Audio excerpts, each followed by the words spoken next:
This video is brought to you by Miniature Market. Thousands of board games, miniatures, and paints, discount prices at miniaturemarket.com. The Kingdom of East Anglia saw the birth of their greatest son, an Anglo-Saxon warrior destined to be a champion for the ages and a national treasure for all time.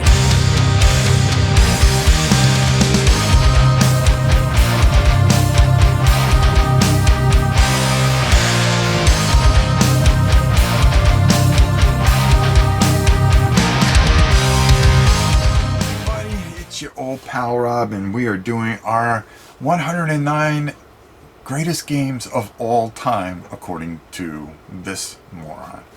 One of the things that I always do, and just to let you know, and if I stammer or I mess up the list or something like that, is I kind of do, the way I put this list together was I didn't look at anything, and I thought to myself, I go, if I'm going to make a list of 100 games, 109 of course, because I just couldn't, I ended up having a bunch. I was going to do something different with this, and the way I decided to do it was I tried to write down as many games as I could from the top of my head that meant something to me, and I ended up with about 75, 80, somewhere in there. Then I went through the top 1,000 games of Board Game Geek and tried to see, ooh, I forgot that one, ooh, I forgot that one, and I came up with this list. And since then, I try to keep newer games out because I really get hyped up over a lot of newer games. That's just me, but I really feel good about this list. So when I turn on the camera, I'm just looking at what I wrote down. And I don't script things. You're never going to see a video scripted by me. I turn on the camera and you get a natural reaction, and that's it. And that's for all my reviews, if you want to call them reviews, my look-ats. Anything I do, it's just me turning on the camera. And I may be misinformed at times. But that's what I think off the top of my head, and that's just the way we're going to do it and continue to do it here. So without further ado, we are going to count down from 89 to 80 and hopefully get through this without me banging it up too much. So at 89 is a game that I find is completely underrated as far as solo experiences. I really think this is just a phenomenal game, and that's D-Day at Omaha Beach, excuse me. They have all the different parts to it, and I believe it's done by Decision Games. Again, going off the top of my head, but I really love this game. It's smart, it's hard, it covers one of the most covered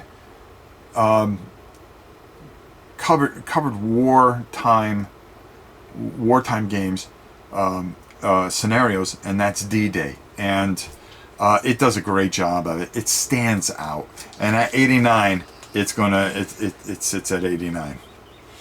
At 88 is a game that has dropped significantly, and I think that's because I can't get it to the table. I don't have the people to play it, and boy, I wish there was some kind of solo thing I can do with it, but it is a long, when you play this game, you're going to sit there for 1,000 years, and to be honest with you, it's always going to stay in my collection because you just never know, and that's Twilight Imperium. That sits at 88.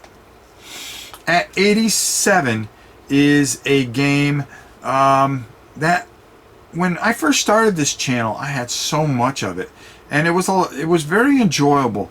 I loved how the commanders were able to control and would have to give actions to their armies. It really made that commander feel important.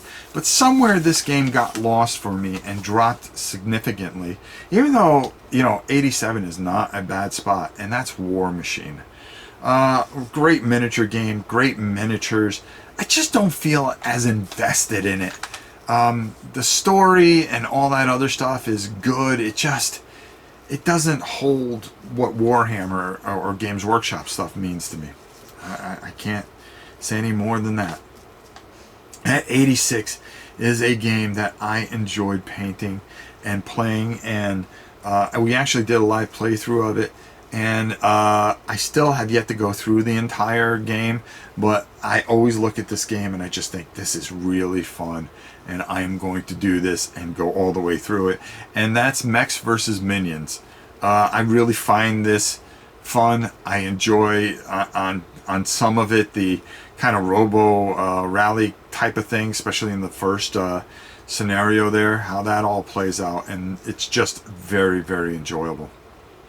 At 85 is a game that really has jumped significantly due to the fact that you're going to see, I think you saw a video by the time this comes out, you saw a video of tripods and triplanes, and that's Wings of Glory. I've had tons of it and have not been able to really get it to the table as much as I like to, but thanks to tripods and triplanes, I find that I'm playing the game more, and I'm playing the tripods and triplanes a little less. Go figure. But it is fantastic, and it sits at, yes, 85. 84 is a game I discovered the last couple of years. I am absolutely fascinated with this game, and I've talked numerously about this, and that is Blood and Plunder by some wonderful guys down in South Florida. I'm going to tell you right now, Fireside really has done a fantastic job with this. The neat thing about it is you could play it on land, you can play it at sea, and it's just dependent. It has a little bit of everything for everyone, and I really, really enjoy this game. And being either the French, the English, the Spanish, I mean, you just have a good time. We actually did a live thing with Tina, and it was Tina's very first war game, so it holds a very special spot in my heart. So there you go. At number 83. And number 83 is a game that I love so much, but I'm so disappointed with. And that's Forbidden Stars. I love this game. I love everything about it. I think it's fantastic. I painted so many sets. It's mind-boggling. It's out of print now, never to be seen again. And the thing that disappoints me is that we never got any expansions. We never got the Necrons involved. We didn't get some of the other really cool races that they could have done just some amazing, amazing things with. The Tyranid. I mean, it was heart-wrenching when a game as good as that has so much promise, and just, I don't know. I wish I can explain it. And at 82 is going to be a shock to some people. This has fell significantly, and that's Descent: Journey into Darkness. Now, being 82 is not bad on this list, but the problem I've always had with Descent, it's always, you're in such a hurry. You know, you're always trying to get out of something as quickly as you can, instead of everything that I would hope this be. There's so much to it. It's good. It's great even. And to be at 82 is fantastic. But for me, this is just fallen. It's discontinued. I'm disappointed. They're not going to redo it. And now it starts to kind of fall as other things rise. Best way to put it. At 81 is modern. I lumped these together. This is World War II and modern Micro Armor, GHQ. I love Micro Armor. You're able to do things on a smaller scale. It's absolutely fascinating, and it does a lot of things. You don't need a lot of area for it, and the rules are very simple, very to the point, very realistic at times, and you are playing on such a large scale, and it's just enjoyable. And I enjoy Micro Armor. It's a lost art, and it sits here at 81. I think it'll stay at 81 for all time. I'll be curious to do this in a year or two and see where this list goes, and I'll be reviewing this and see where we end up. Rounding out this round, number 80 is the old Avalon Hill game, which holds a very special spot in my heart, and that's D-Day. There's been so many versions of this, but this is just, it's old school, it's simple, it's a great entry-level game, but complex enough to get somebody engaged and to really just embrace it. And D-Day is just a fantastic experience, and I'm telling you, you won't be disappointed with it. Definitely check it out, and I think you guys will be thrilled with what you find there. All right, do you agree with this? Do you disagree with this? You just might. All I can tell you is, hey, check it out. Let me know in the comments what you think and how you feel about this. Should these be here? Are they higher for you, or maybe they're lower for you, some of these things? I'd love to hear your comments and what you think as we count down the 109 games of all time for your old Power On.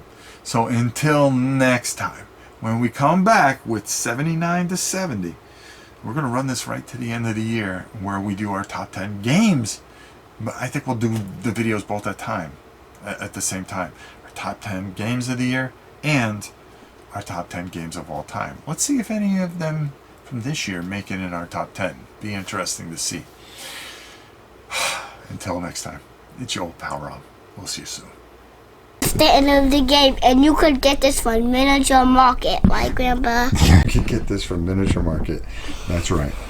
Yeah, everything you need. Bye.